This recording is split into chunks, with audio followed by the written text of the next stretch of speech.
Bonsoir, on vous présente les informations en bref.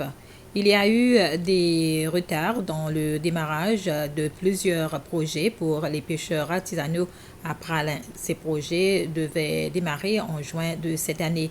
Lors d'une réunion tenue dans le district de Baie-Sainte-Anne, le ministre responsable de la pêche, Jean-François Ferrari, a dit que les retards sont attribués au manque d'intérêt de la part des entrepreneurs pour mettre en œuvre ces projets de pêche.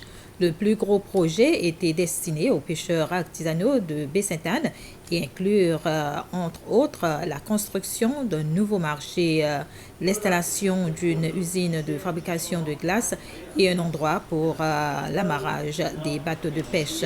Et à Grand-Anse-Pralin, une dalle pour l'installation d'une usine à glace devrait être construite.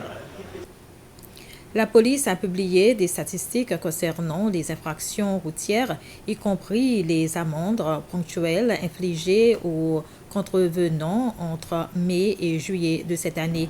Les infractions incluent les conducteurs de véhicules et les passagers qui ne portent pas de ceinture de sécurité et aussi des personnes qui utilisent leur téléphone portable lorsqu'ils sont au volant de leur véhicule. Le surintendant adjoint de la police, Antoine Denous, a déclaré que 148 personnes avaient été traduites devant la cour de magistrats après qu'elles n'ont pas payé leurs amendes ponctuelles de 200 roupies après avoir commis des infractions routières. M. Denous dit que sur ces 148 contrevenants, 118 ont été condamnés à des amendes pour ces infractions. 3 nouveaux cas fatals de COVID-19 ont été recensés durant la première et troisième semaine d'août, faisant un total de 104 cas.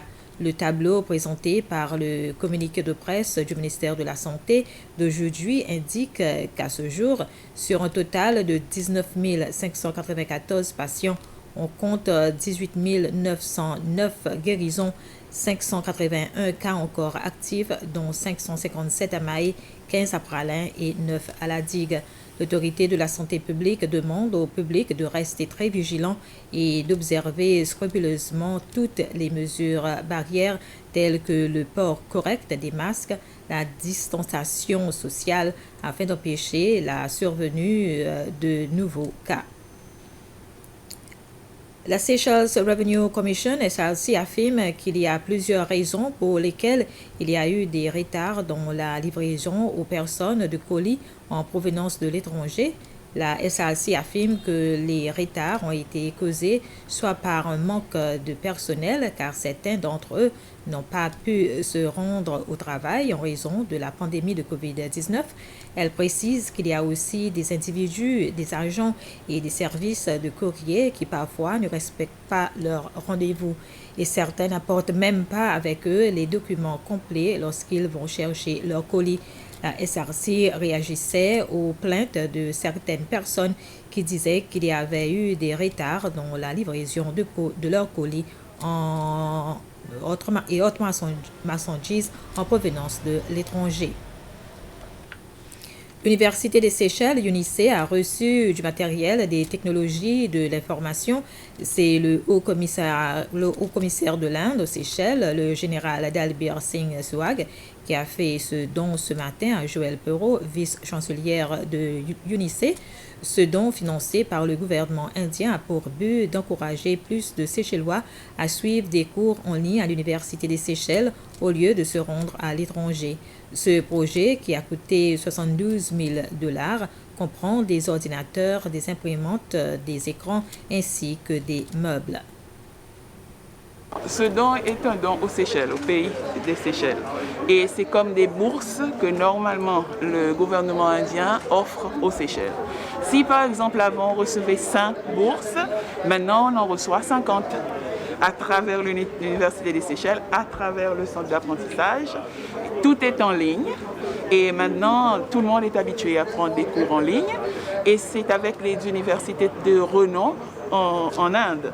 Mais garantie, c'est qu'ici, quand on passe par l'Université des Seychelles, c'est-à-dire qu'on est garanti sur la qualité de l'offre et avec Seychelles Qualifications Authority, SQA, ça donne comme, une assurance que peu importe ce qu'on suit à travers ce centre, va être reconnu aux Seychelles.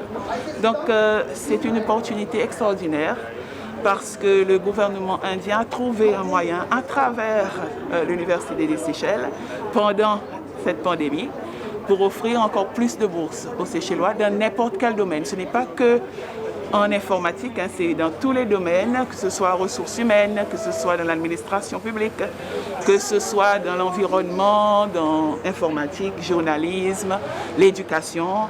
Donc, à travers ce centre, beaucoup de Seychellois pourront bénéficier de ces bourses, entièrement sponsorisées par le gouvernement indien. Voilà, c'était les informations. Bref, merci de votre attention.